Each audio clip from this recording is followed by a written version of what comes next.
Hello and welcome to this presentation. This presentation will cover the question as to what extent technology can determine how war is fought. To answer this question, we need to first consider the context. So what technology are we talking about and how is war fought? We need to know what we're measuring and what we're measuring it against. Then we'll discuss the argument of the presentation, illustrated with some examples, and finally, we'll bring it all together in some key points and consider what the future might have in store for us. So firstly, how is war broadly fought? Well, generally speaking, we have two different types of warfare. First, there's the regular type of warfare, which is war waged between military forces, usually backed by government, state and empire.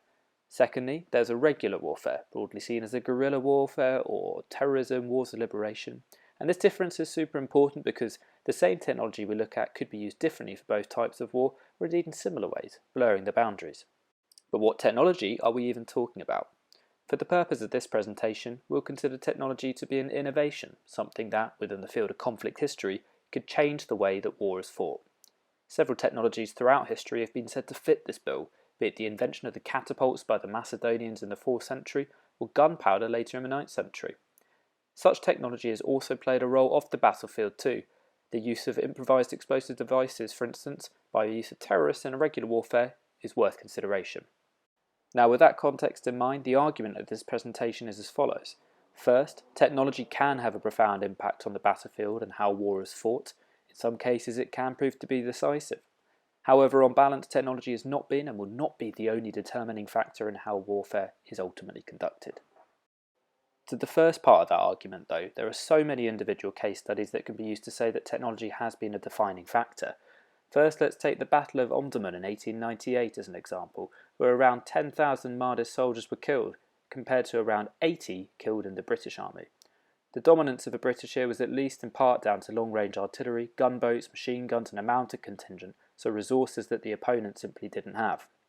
A different but still useful example are star forts, not a weapon, but these fortifications were unlike the image of a castle of a hill before them.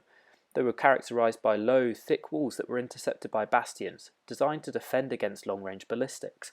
Here, technology may have prompted armies to build up to employ their fortifications, changing the character of warfare altogether. And to the final three examples on this slide, it was said that air superiority in the Battle of Britain allowed the British to triumph.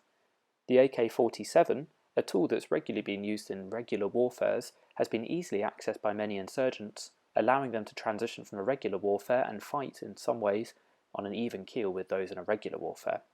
And finally, the Battle of Agincourt, where a very tired English army, outnumbered 4-1, used the longbow innovatively and overcame their French adversaries. So to the crux of this argument, technology can change the dynamic of certain battles and warfare, but rarely change the overall picture.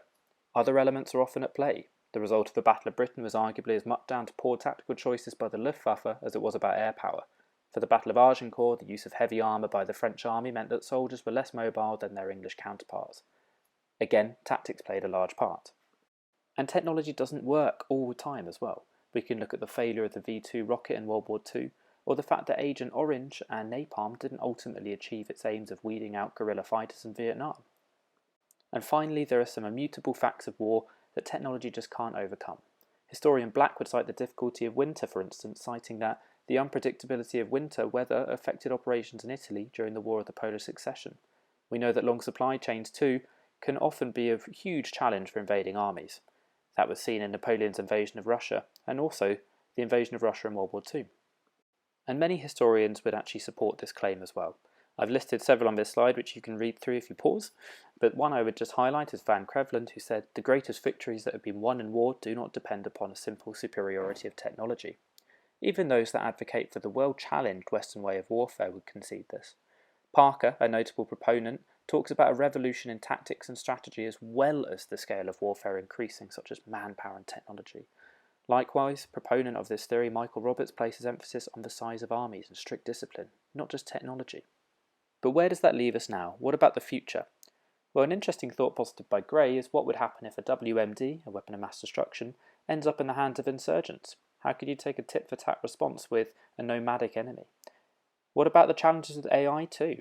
How could the use of facial recognition undermine espionage, a key element of warfare, Sun Tzu would argue? But, as the quote on the page would suggest, we should caution our own prediction and remember that we don't want to be the people who once said that the catapult would change everything forever.